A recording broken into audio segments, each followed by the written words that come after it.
Hey, paisans, the time has come. On the air since 2009, the independently produced, non-FCC compliant champ of video game talk podcasting. Here comes Tiger Claw Radio.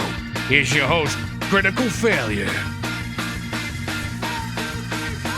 Welcome everybody to Tiger Claw Radio. I'm your host, Critical Failure. Super excited about this episode because this is the first episode since we dropped Patreon. And I feel like the gloves are off and we can do what we want and we can say what we want. So let's proceed to do the same thing we always do. All right, boys and girls, stick with us.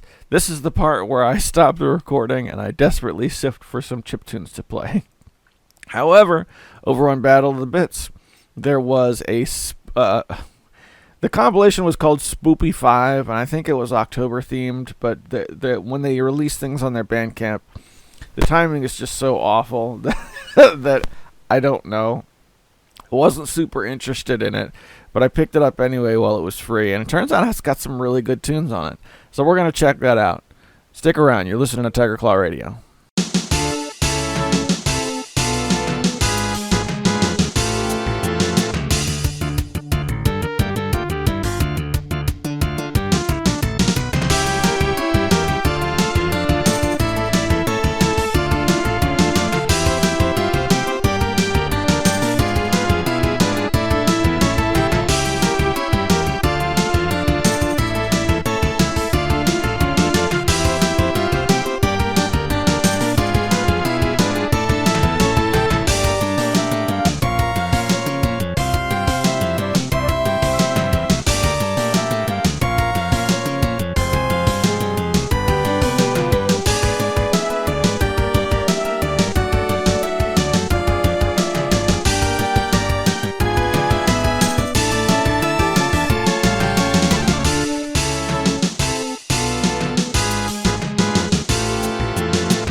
That's KGB 525.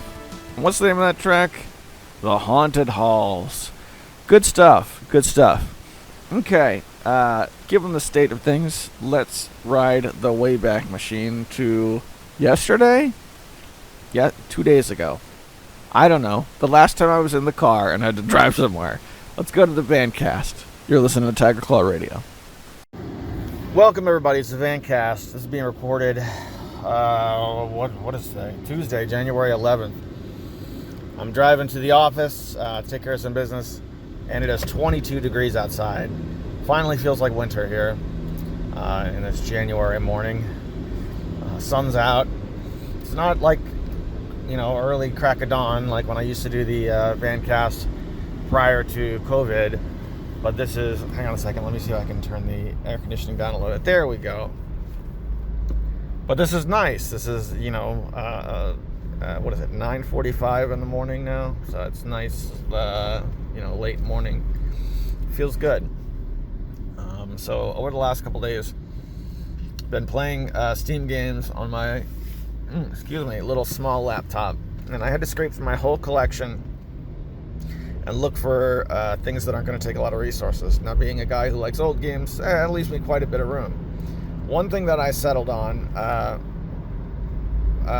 was one of the River City Ransom games that came out on Steam. Not the super popular one, not River City Girls and not River City Underground, but there were a few peripheral games in that series.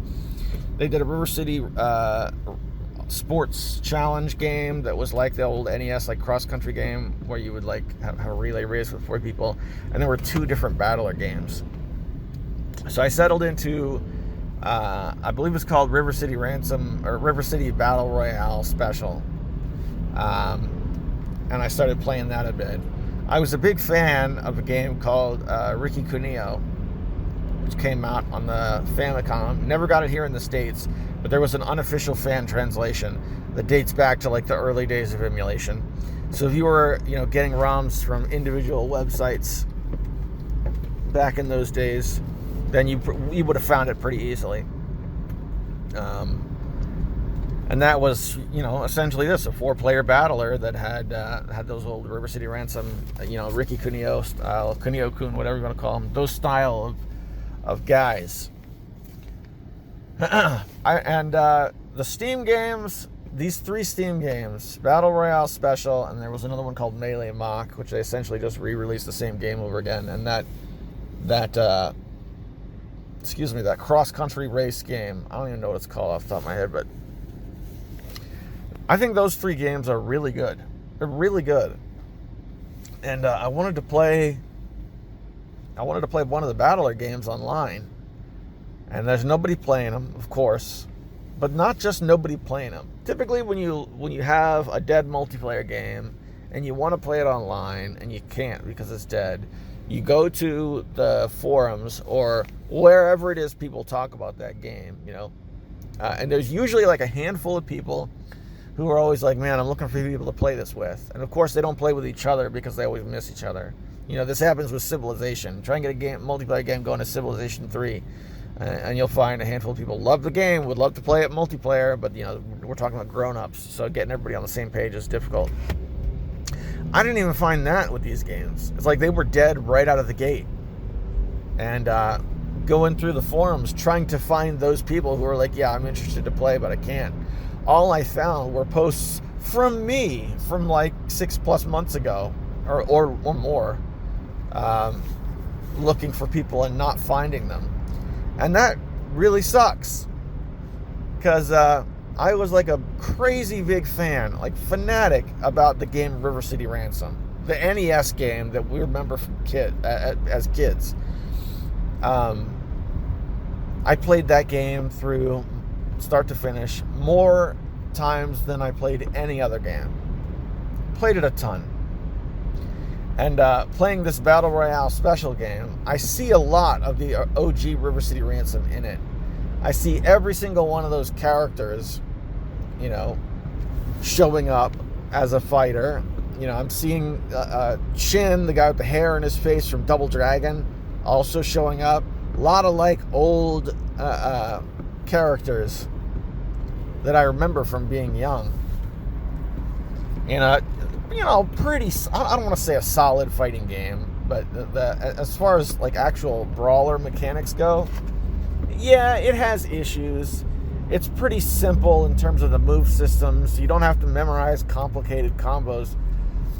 But by the same token, the whole, move system is really contrived. You're not just picking one fighter. You've got to pick a team, and then there's 3 rounds, and your fighters get tired. So you have to, treat your team like a bullpen, It's weird. It's weird, but it's good. I wish they did. There are a lot of games like this right now. It's like, I wish they did this better. Like, I wish there was a better version of this that was coming out. You know what I mean? But all we got were those games, and then River City Girls came out and did very, very well. So I doubt we're going to get another game like this for a long time, if we get another game like this. Last game I saw come out that had these, old Kunio-kun style characters with the high shoulders and everything was a Code Shifter, I think it was called, which was a platforming game where you could switch characters or something like that. It was weird game, which is a big disappointment. But disappointments aside, disappointments about online and what comes out aside, having that game, Battle Royale special, single player, on a little underpowered laptop was a really good time. Just playing through the story mode and trying to unlock stuff and things like that. Yeah, it's a fun little brawler game. I got about 4 hours into it, but this is one of those games where a 4-hour time clock is going to be delivered in like 15 to 20 minute sessions. So that means I've come back to the game quite a few times. So that's that game, and it's another thing is it's not expensive either. I mean, there's not much content, and there's the multiplayer is crippled, but at least regular price is $15. When River City Girls came out, especially having no online multiplayer, the $30 or whatever the price tag is, I felt was really, really high. But what are you gonna do? What are you gonna do? It was nice to play some River City Ransom on my little underpowered laptop. I think that's the extent of the story. In the dark at my tiny little desk in my bedroom last night. There are better games to play on a laptop like that. I'm going to be honest, but I enjoyed that one. All right, give me a second here. Oops. While we're on the subject, I should dig up that old English translated copy of Ricky Cuneo and put it on my Ambernick and my Pow Kitty, because that's a great game, like a drop in, drop out, play for 5 minutes. That's a great game to do that with. The original one,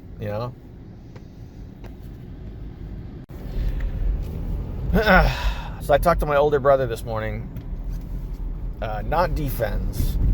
I talked to one of my other brothers, and this guy is a very outdoorsy guy, and he's not super into technology. He builds things. He builds things, and he is in shape, and he does outdoor stuff, and he's very, very good with his hands.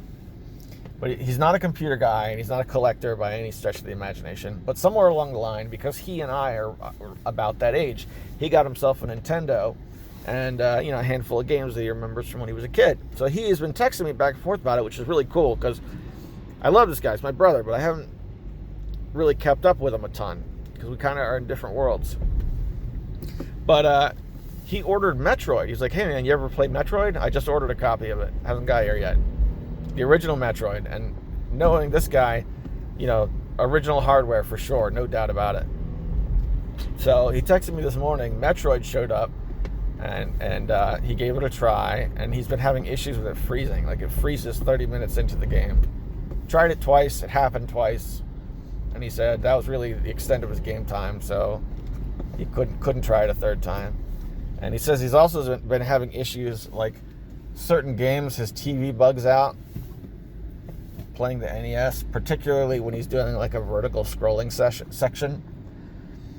So I don't know. It was really neat to hear about my brother like going back to the NES, because I never thought that would happen. But we looked on Amazon, and I found one of those what do you call them? Like upscalers. So you can plug in the composite cables, and it'll bump you to HDMI with a little bit of a cleaner bump. That seemed like a good thing to try. You might remember from talking to Desm, reading his comments in the last couple weeks, I don't know much about, TV issues. Like, when you start getting into TV compatibility and what different TVs can do, that's a whole, like, knowledge-based can of worms that I don't really know about. I know I have an old CRT that works well when I want to play retro games, and I know that I got a run-of-the-mill, like, flat screen, Insignia flat screen. That's like what the Best Buy, I'm out of money brand, whatever it is. That seems to work well with everything PlayStation and up. That's really the extent of what I know when it comes to TVs. So it sounds like it's having a TV issue, but I don't know. We'll see. There's a lot of variables I don't know about his situation, and this whole thing played out over a series of texts. So I can't like look at his machine, because I mean you got a non-tech guy and you got like a somewhat of a tech guy, you know, a retro game enthusiast, button heads. Immediately I'm like, all right, you're running old hardware, right? Did you ever replace your 72 pin connector? You know, you're married to this old hardware idea, right? You don't want to get like a handheld, because I'll tell you what, my POW kitty's never frozen on me. All that kind of stuff. He didn't really, didn't want to hear any of that. I don't really blame him either, because what he's trying to do and what I do are very different things. But that was really awesome. That whole exchange for me personally was really awesome, because I remember back, I've been talking about this a lot lately. It's been coming up last couple of weeks, but when I was like in high school age and I was collecting NES games, it seemed like at that point, this is before the retro game explosion, before AVGN and all that stuff. He was one of those guys who was like, when he played a game, it was going to be like PlayStation. It was going to be like whatever the new thing was, because he didn't play a ton of games. He played some, but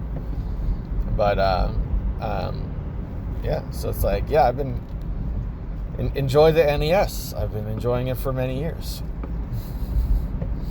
So that's kind of cool. I don't know. Like, I know because he's not really into that world, I'm kind of tempted to go to AliExpress or something and get him like some kind of like aftermarket game. I don't know, like maybe a Mega Man ROM hack just to really break him. Here's a physical copy of Rockman Exiles, something like that. Just because I know he never got into that world, I think that would kind of blow his mind a little bit. Or maybe like a physical copy of one of the better Super Mario ROM hacks, because I know the Super Mario Brothers games are among the select few that he was interested in getting. I think that'd be cool. So, those of you out there who have big collections, and I know everybody listening to this got a collection of something, even you, Swingle, that counts, because I know you got a ton of games, even though you're a utilitarian guy for the most part. If you're in my situation, and you got someone who you care about who has never been interested in your world when it comes to games, and they just start peeking in, what would you show them? Because we've seen some of that. It's like, I see that when it comes to the Saturn. Desmond was like, you want Saturn, bro? I got your back. Because that's his world. Jerry Terrifying tried to do the same thing at one point. Because he's a Saturn guy, and I was peeking in, and he was like, bro, it's awesome in here. Come check it out. It's dope. It's the Saturn. You'll love it. So I would be interested to hear the reflections of those of you out there. Whatever it is your specialty is, and it doesn't have to be the NES, and it doesn't have to be the Saturn. Somebody's really just peeking into your favorite sort of thing. What are you showing them? Is it Steam? Is it Game Boy? What do you got? What are the things that you would be like, bro? This is what you should check out. And with that thought, I am going to send you guys back to the studio, because I'm in traffic right now, and I don't do this as much as I used to, so I want to focus on the road a little bit more. I'll see you there. Back again in the studio. This isn't game related, but it's something I came across setting up the Vancast recording. So on my phone, I use the timer quite frequently to make sure that I don't spend too long on a single activity. Like, for example, have a little time carved aside for my oldest son just before he goes to bed. He and I have a little meeting just to make sure there's a little one-on-one time there. It makes it easier for him to sleep, and to be honest, I like it myself as well. He and I have always had a special sort of broship, him being the eldest. And I run a timer to make sure that doesn't run too long, because we've had times where that's run hours and stayed late, and we've had times where it's like, I gotta go, but I gotta make sure I'm not, cutting the boy short. So to end that session, lately my phone had been set up to play the song "Be Back Soon" from the Wood Hands. Just some electronic music, whatever. It's a good song. I recommend looking it up for sure, but some song. And The thing about alarms is that whatever song you put to be the alarm and whatever song you set to be your ringtone, eventually you're going to hate that song. That's just how it is. It's something I've come to know. And he, particularly my son, he got tired of the song before I did. So we went through a period where he was constantly saying, hey, Dad, you should change that song. You should change the timer.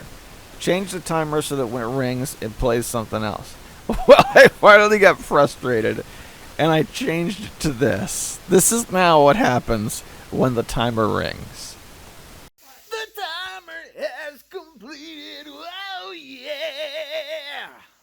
The timer. And it just keeps doing it. I love it. Yeah.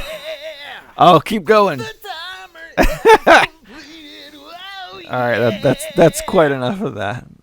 So this culminated in last night when we went to brush our teeth. Now, he and I, as well as my daughter, we all have braces together. So when you get braces, you got to brush for 3 minutes. It's considerably longer than the normal brush. So we use an alarm. So he and I were brushing our teeth together, and that alarm goes off, and he was like, no, man, no, you've got to change that. And he was like getting legit upset. So I don't think it's going to last. But yeah, it was a special little moment in dad humor that I very much appreciated. All right, boys and girls, let's go fabulous soundtrack simply because it's something that I have on my desktop still from a couple weeks ago when we played from it. This is Vapor Radiant from Jeff Ball on the Globulus original soundtrack, where those of you, all 2 of you or Ouya fans out there might remember this one. You're listening to Tiger Claw Radio. Stick with us.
Can we talk about the Steam Deck for a minute?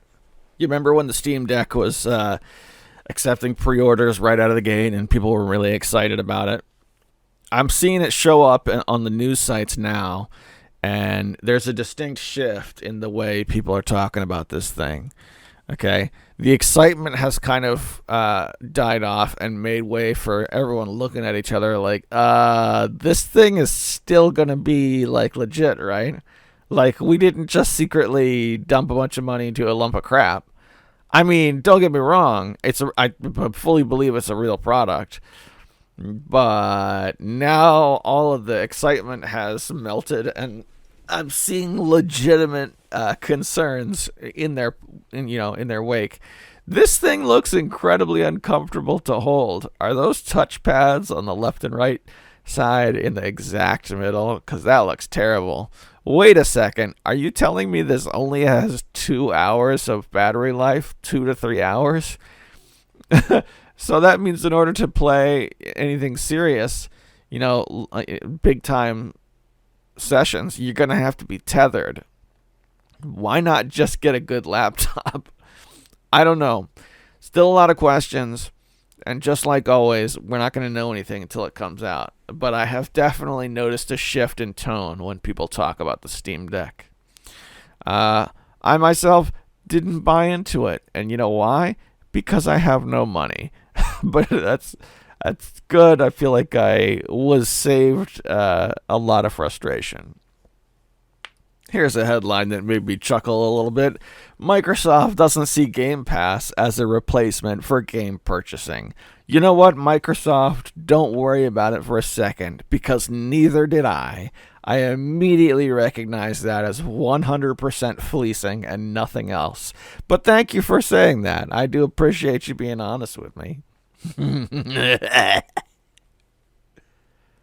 Yeah, here's one for you. The Godfather returns to theaters for 50th anniversary celebration. This one I feel kind of melancholy about because I love The Godfather. Love The Godfather.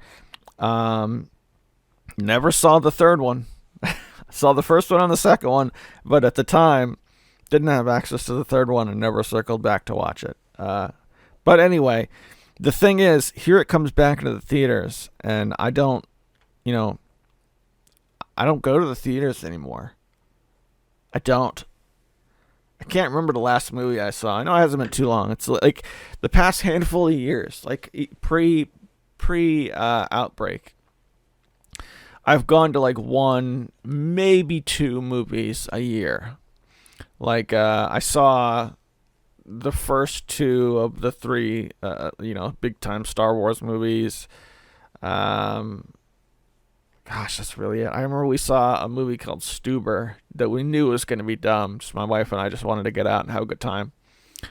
And we saw, I think it was called I, Tonya, the Tonya Harding movie.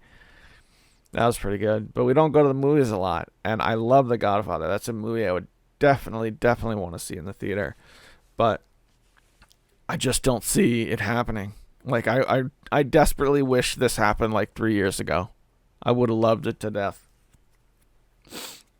I love it when theaters play old movies, which is a thing that happens. Like, if you go to a movie on a Tuesday night or something, once a month, then the theater will play like really old movies. That's something that's worth, like, if you can do it safely, that's something that's worth looking into to see if you have a local theater that does it. We've got a place in the next town over. Great big theater called the AFI Silver. You could probably look this up on the internet. You could definitely look this up on the internet. This is like downtown Silver Spring, downtown, like just on the edge of like crossing into, the DC area, but not quite. By the way, if you're familiar with the comedian Louis Black, this is Louis Black's hometown. Is downtown Silver Spring. So they got this theater, the AFI Silver, and AFI has they got a great big like not as big as an IMAX, but a big theater with like an old school red curtain and a red carpet and a really nice like glamorous kind of theater, and you could go there and all they play there is really old movies. Like, I've gone a handful of times. We saw Home Alone there one Christmas. We saw a double feature with Walter Matthau. The only time in my life I've ever seen a double feature in a movie theater, and it was wonderful. Oh my gosh. We saw, if you've ever seen the original Taking of Pelham 1, 2, 3, that's an amazing movie. We saw that back to back with a movie called Charlie Varick, which was not quite as good, but pretty good. Yeah, so not much to say on this one, except that I'll probably just load up my Godfather DVD that I got, when it was at 20 years or 25 years or whatever it was. But yeah, good movie. Been watching a lot of crime movies lately here. And here's where I turn this back to video games. I saw the movie Heat with Robert De Niro and Al Pacino and all that. I'd never seen that before. I saw that like just this past week. And I couldn't help, the whole time I was watching it, I was really detecting like a strong sense of Kane and Lynch, the Kane and Lynch video games. Those are games that Swingle and I like very much. They're super short. I doubt we'll ever see another one. Just really good games that captured, this whole idea of a cinematic game. I think that's like a buzzword that turns me off because it's done very poorly a lot. But the Kane and Lynch games are a series that did them very well. Fun to play, but also compelling to watch.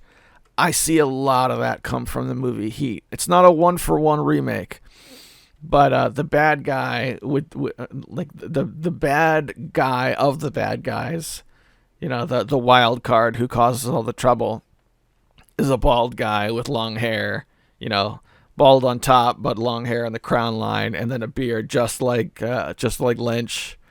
And then Kane looks more like a combination of Robert De Niro, like with a couple other characters and whatnot. Again, not a one-for-one thing, but there's a shootout on top of like in an airport where they're like hiding behind a bunch of vents and stuff, and that was absolutely in the game. So I'm thinking like when they made Kane and Lynch 2, actually, you know what? I don't know. It's been a while since I played them. They definitely drew from this movie. So basically, the reason I'm bringing this up, Swingle, go watch Heat if you've never seen it. Or if you have seen it, go watch it again now that you're familiar with the Kane and Lynch games. Because, I mean, I think it's normal for art to inspire other art, especially when it's across formats like this. But I thought it was really cool because Kane and Lynch is a series that doesn't get a ton of respect in the gaming, industry. And so, yeah, it was nice to enjoy some of that imagery in sort of another package. Good movie, too. But I've forgotten. Here we are, January 14th. This is being recorded, and I forgot the wonderful gimmick that Hemrock just dropped on my lap last week. We mentioned it. Why instead of January, why don't we make it Japanuary? It's Japanuary, everybody. What have you played any imports? I just bit my tongue. Gosh, I hate braces. Feels like my teeth are in jail. Have you played any imports lately, people? What you been playing? Because I really haven't, and it sucks, and I regret it now because it's such an awesome gimmick, and there's a lot of really awesome imports to be played. I've got a stack of PS1 games that's been within my reach for months, and I don't think I've put this in. But among them, they're import games, but they're not good import games. Do you know what I mean? Like when you look at a list of Japanese games, if you're like me, the typical Baka Gaijin, you see that there's gonna like a list of 10 games. You probably see like 2 or 3. It's like, oh yeah, I could play, this action game. I don't have to read the text. It's fine. I could, play it. Kids play video games. Kids who can't read yet, little kids. So it's much like that. You just use the imagery and the symbols to kind of muddle your way through, and it's fine. No, that's not what these are. I'm looking at the Simple 1500 series cooking game. There's no way I'm getting through that. And it gets worse. The Super Light 1500 series with the crossword game, crossword puzzle game for the PS1. And this third game, I can't even begin to tell you what this is. This looks like some sort of dating simulator. You know, there are a lot of those. Dating simulator versus visual novels, I guess the word for it. But it is from Koei. So I don't know. Could be a strategy game. Whatever. 3 PS1 games that I got for, like, it must have been like $1.50 a piece. And originally I got them because I figured I'd do YouTube videos. I put in like the cooking game, and we just muddle through it. Would I get anywhere? No, but we'd have a good time taking a look at what a Japanese, not just a Japanese game, but a Japanese culture game looks like, if that makes sense. And I haven't done it, and it's a brilliant gimmick for Japanuary that Hemrock kind of dropped in my lap. So hopefully we'll do those like in short videos, because I've been kind of like trying to keep the YouTube channel alive, having some fun with that. Those seem like fun Let's Plays to do. So I have them. Those are what's on the desk. Those, and of course, you hear that? That's the snapping shot of the PAL Kitty V90 that has been on the desk as well. Over on itch.io, there was a Game Boy Jam that apparently they do every year of a bunch of original Game Boy games being made by really small developers, and a lot of them look rough around the edges. Excuse me, but that's another thing that's been on my playlist for this past week. I downloaded 17 Game Boy ROMs of all free games made by passionate people that you can legally get and dump onto one of your favorite emulation devices. GB Studio being a free program you can use to develop Game Boy games has opened this door to this kind of thing. And Game Boy being so light on resources, you could have a computer from 20 years ago play Game Boy games flawlessly these days.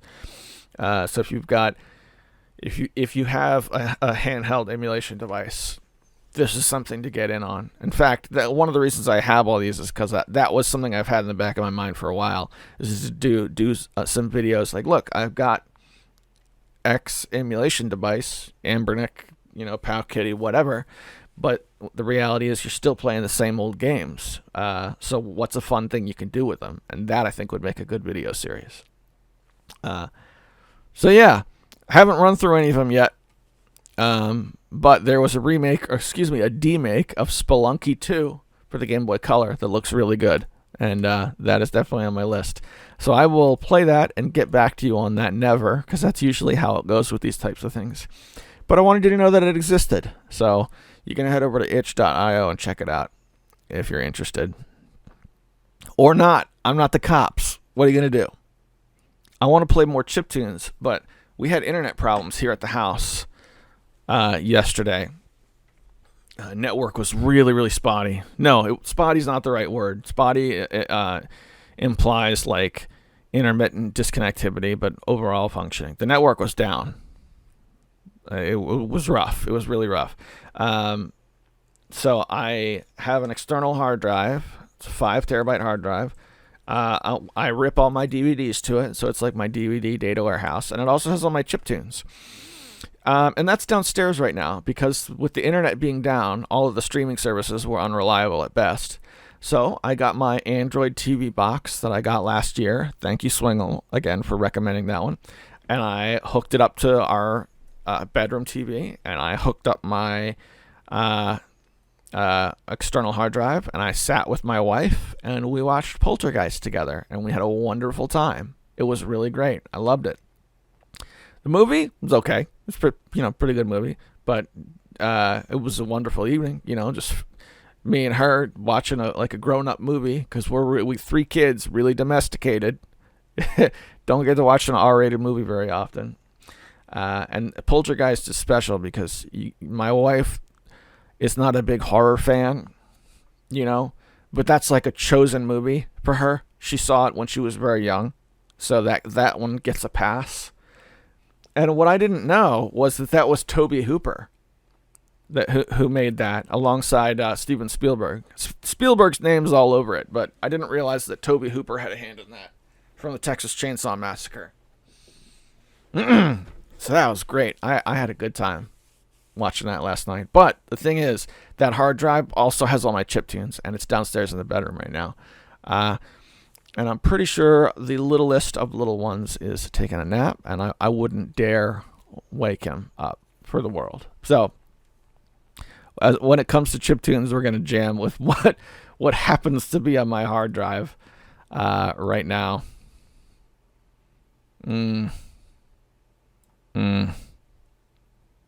Here's a throwback for those of you who've been watching Tiger Claw TV for a long time. This is not a chiptune, but this is Pop Dylan with Sarah. And you might recognize it from the ending credits of my original series back in 2010. Still a great song. Probably my favorite Spanish language song of all time. Stick with us. You're listening to Tiger Claw Radio.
That's the one that takes me back.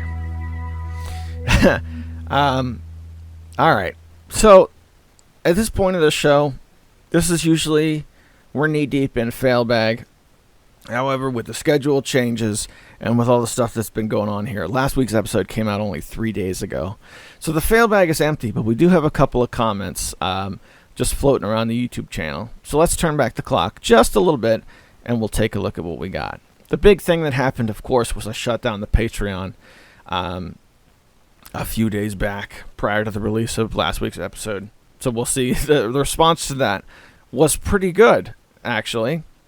Jason Lambeth from Painted Blonde and Red Pants and other artistic projects says, "Man, COVID sucked the fun out of a lot of things for me as well. Stay strong, bud." Appreciate that, man. But at the same token, only the obligation is gone. TCR is still around. Still getting comments on my video about the C64 Mini. When the Maxi came out, it was originally Europe only, and I was like, "Yo, man, we need that in America."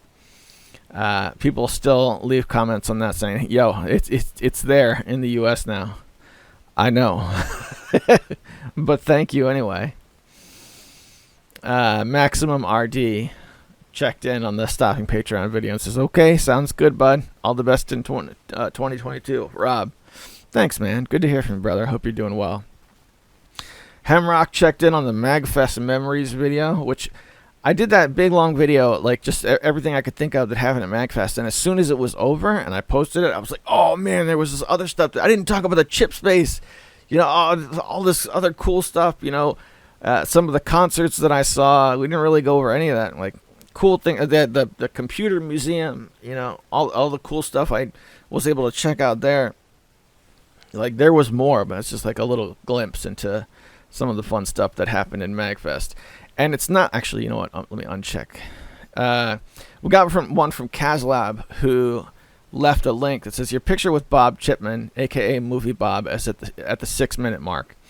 Sorry to hear that you won't be attending another MagFest for a while. Always enjoyed the videos you made about it. Your MagFest 2013 video was my favorite one, but I hope once COVID dies down, you could make it to another one in the future so we can all hear about it. Yeah, man, I would like that. Yeah, so that I think that was the first year I went. It was 2013. Looking at that video, that looks like the first year. Did I really meet Bob Chipman the first year that I went? I don't remember it that way. Maybe it was. I don't know. Who knows? This is a good time. Hemrock says, great video. Really enjoyed it. Thanks, brother. And he says, hey, CF, thank you for the weekly podcast for years. I look forward to the next chapter in TCR and TCTV ongoing saga, and I'm glad I supported it. TCR has been a part of my life for years. Thank you, man. Thank you so much. And you know what? For better or for worse, you and I are bros because of our podcasts, right? That's really what brought us across each other. So I have that to owe to TCR. And yeah, I'm also looking forward to the future. We got to change the intro. I think it's time to change the intro. That song and all that plays right up front from Metascopheles, that file that I put is marked the TCR 2015 intro, and we are now starting 2022. So I think it's about time. And Joe Dante, who I'm not familiar with, left a comment on my old Can't Stop Sneezing While Opening Tekken Tag video. He says, bless you, plus long-haired guys are sexy. Well, thanks, man. Interesting you should say that on this video, because this one came out, and I watched this whole video after reading this comment. This was December 2017, so this was when I was at my fattest. And a couple weeks after this one in January is when I did that, stereotypical new year, new me, let's go on a diet. And I actually nailed it. I went from 208 down to 167, I think, at my thinnest. Yeah, it was great. So this was just before then. So that's a little hard for me to watch, but it's a good video. That was, to put it in terms of context with video games, at that time, I had recently started collecting physical games again because Sendu had given me his Sega Master System, and then I had moved on to 3D fighters for like the PS2 and that era. So I was collecting those, and so Tekken Tag Tournament, Virtua Fighter 4, Tekken, I can't remember the number, a couple of the Tekken games, and Soul Calibur, and a lot of those games I bought all around the same time. So I was really doped up about that, and I can see it watching this video, which was a good time. It made me want to get out the old PS2 and give some of those games a spin. Because you can guarantee, when I started trimming down my collection, I kept all of that. All of that. The only one I got rid of was Dead or Alive 2 Hardcore for the PS2, and only because my copy of that game was acting up. If it was a legit, fully functioning copy, I'd have kept that too. So that's cool to hear from everybody. Nice to see the old YouTube channel still getting comments. So precariously absent from this episode of TCR is the part 20 minutes in where I thank the sponsors. And although the Patreon account is closed, I would like to take a minute to thank everybody who's taken one of their taken a cent out of their personal resources and sent it my way. There have been a good number of you over the years. And it's super appreciated. And I want you to know that with the Patreon closed, I haven't forgotten who's helped out. So thank you guys very much, and I hope you're enjoying the party. And with that, we're 50 minutes in, and I think we're going to stick a fork in it for the week. You know what that sound means? That's another week. Thank you for listening, everybody. Whatever it is you're dealing with, whatever you're heading off to do once this is over, I hope it goes well for you. Can't guarantee it will. You never know how things end up. But I want you to know your best chance is to keep on trucking, keep on getting up in the morning, and keep on doing what you do. And by the way, it's Japanuary, so if you have any import games hanging around in your collection, it's a great time to pop them in, give them a spin, and let us know how it goes. Take care of yourselves. I'll see you next week.